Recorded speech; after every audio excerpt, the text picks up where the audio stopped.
I'm going to show you how to make these benches out of just normal 2x4s and some 2.5-inch screws. So let's go. So first off, what you're going to need is two 14 feet 2x4s. I just got these at Home Depot. I don't know how much they cost, but it was a good deal. Stop it. So what you're going to need for the top pieces that go across the top that you sit on, you're going to need 6 2-feet 2x4s, just like this. So just put it here, drag it down. You'll make a spot at every 2 feet, so 2, 4, 6, 8, and on, and you just put a mark there, and that's where you're cutting.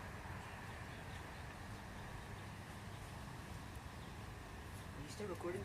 So when you try to put the wood up on here and cut it does that and it sits down. Stupid car. And so it's not level, so it'll end up cutting at an angle. So what you do is if you just have like two random 2x4s, this is 4 inches tall and this side's up to 4 inches. So if you just slide this under the 2x4, then it's level and you'll get a straight cut. So after you have this pile right here of the ones you're going to sit on and stain and everything, you need the supporters and the stuff that goes around it. So you need 8 20-inch long 2x4s. So after you get them all cut, you want to build the frame that the pieces of wood like this are going to go on top, that you sit on, and the other pieces of wood that go like this, that are the legs. So building the frame, you'll just do 2 on the inside and then 2 on the outside, and that's all it is. And you're going to use the 8 20-inch pieces of wood to use your frame and your legs. So the 8 are going to be the 4 here, and your 4 legs that go in. Stop the video.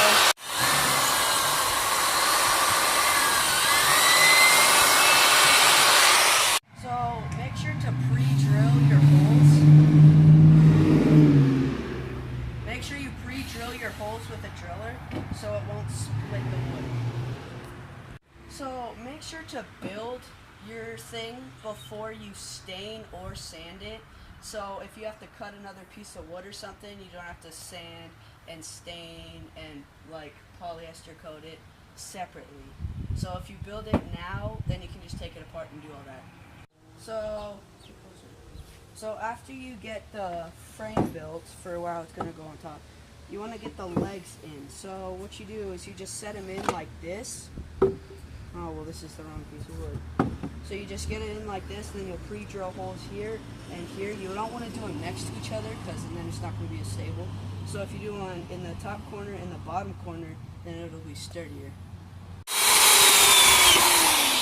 So remember to always wear shoes when you do this type of stuff, because I just stubbed my toe on the drill and it sliced my toe open. So that's not good at all.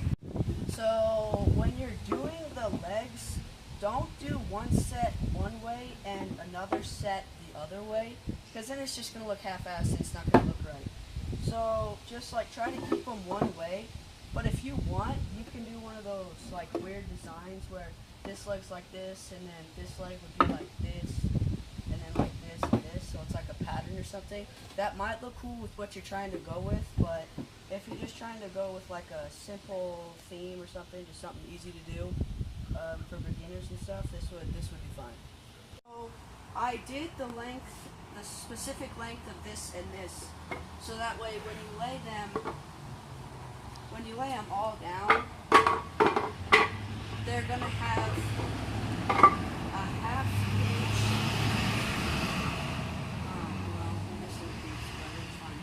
So I cut them so that if there's another 2x4 here, there's going to be a 1/2 inch hangover here, and the length is so that there's going to be a 1/2 inch. There we go.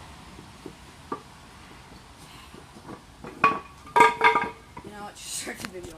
So I did the specific lengths of this plus the 1.5 inch here, so that way when you lay them all down, there'll be half an inch layover on this side and half an inch of layover on each side of this.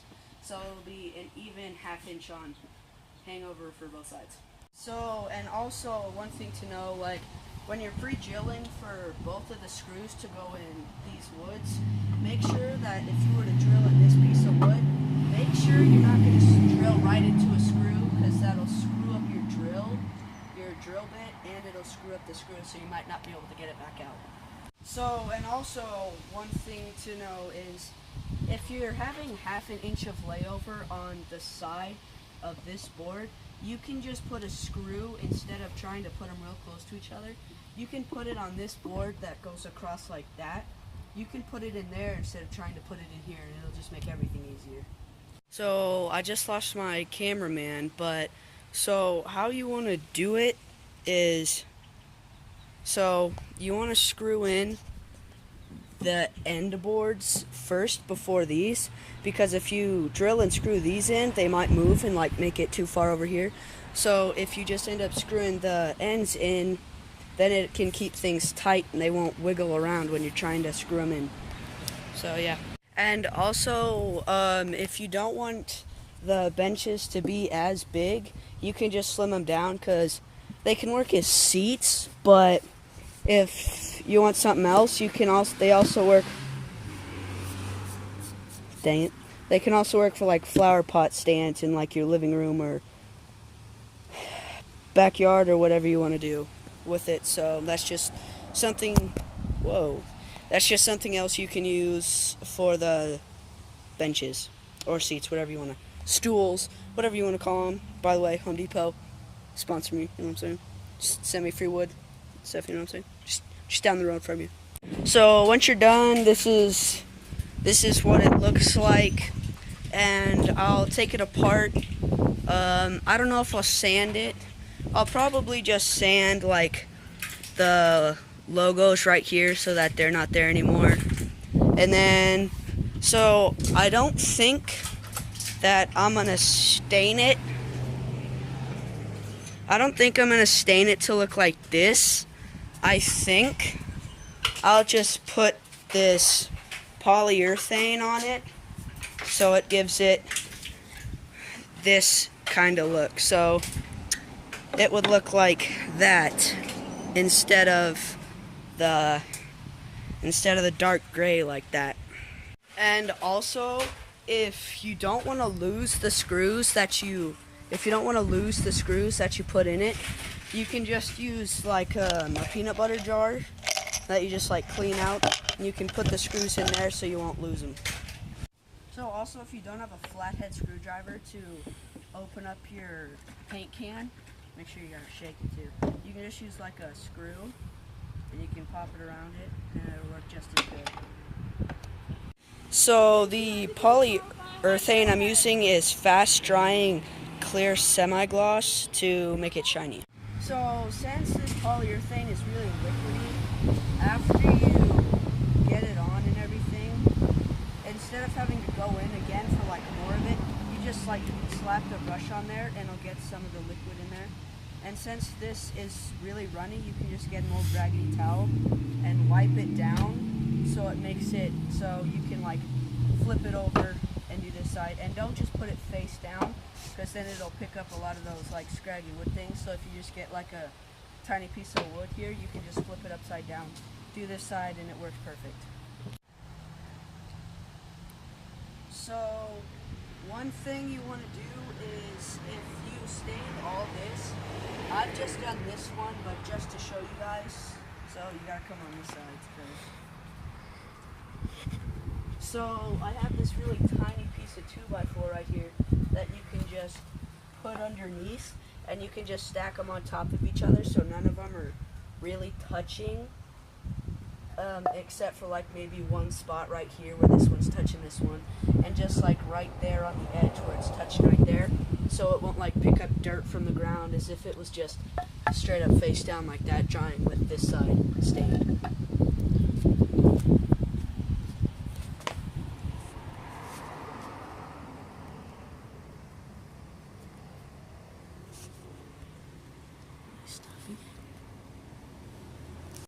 I'm just using 100 aluminum oxide sandpaper. So like you see the logo right there, you can just sand the wood until the logo will disappear, and then you can stain over it, because this stuff is clear and it's just going to show that logo right through it. And also, if you don't want to sand it, like if you don't have sandpaper or anything, when you're putting it back together, just make sure that the logos will face in and not out. Just make them so they'll like face in or something, so nobody will see them, and it'll be fine.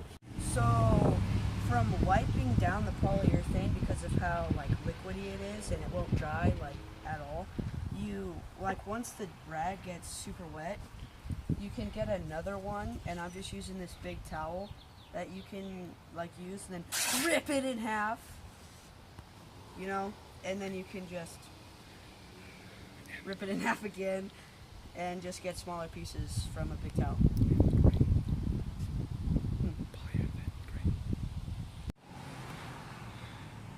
And also, when you're doing the polyurethane, you want to make sure you go with the grain, because it'll look nicer. Because if you go against it, then it's just not going to look as nice. I mean, that's what my dad told me, so. And also, yeah, just go with the grain. And you can tell by going with the grain. So, do you see how these go like this? Going against the grain is going against the tips of those. So if you go with the grain, you're going with the little pointy spikes, so that's how you're going to tell what way the grain's going. So, if you can't tell what way the grain goes so if there's none of these that tell you what way the grain goes, like I told you before, like on this piece of wood here, over here, Grace, please. Thank you. And it's just like straight lines. What you want to do is you want to like get all the stuff off your hands, and you just want to run your hand across it. And whatever way smoother is the way the grain goes. So this way is rough, and this way smooth. So the grain is going to go this way. So, yep, that's all.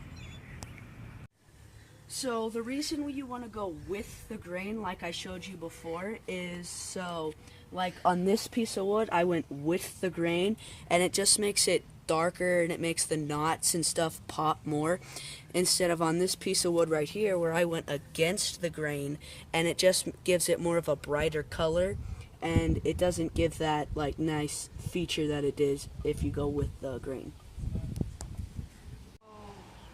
So when you're done putting the polyurethane on it, you're going to want to do a second coat of it just to make it pop. And I did this later at night, so later in the day, in the evening, so I can let this soak in overnight, so I can come in tomorrow morning and put the extra coat in, so that'll soak in, because it takes a while too. Because you see how this is just soaking into the wood right here? Well, just come over, don't zoom in. I wasn't zooming in.